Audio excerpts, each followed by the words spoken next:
the little leg. You always relate it back to someone's hobby or someone. For one of the things I'll do.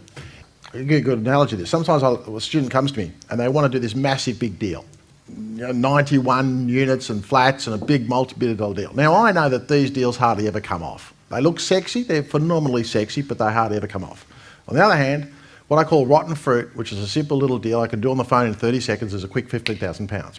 So it's like, how do I tell the student that this deal is probably not going to work? So I usually say, what do you do? If I was in the United States, all the guys will say they're in a football. And I say, okay, let me ask you something. What's easier, throwing the ball 3 metres or throwing it 200 metres to a guy running down the field at 12 miles an hour? I go, well, the 3 metre, because it's really, really hard to catch that ball. I know it looks sexy on TV, but it takes years and years and years how to learn to catch that ball. So I say, well, and I shut up. I go, I get the message. Okay, I'll just do the little sexy, right? But again, you frame it into something that I know, and then people relate it back.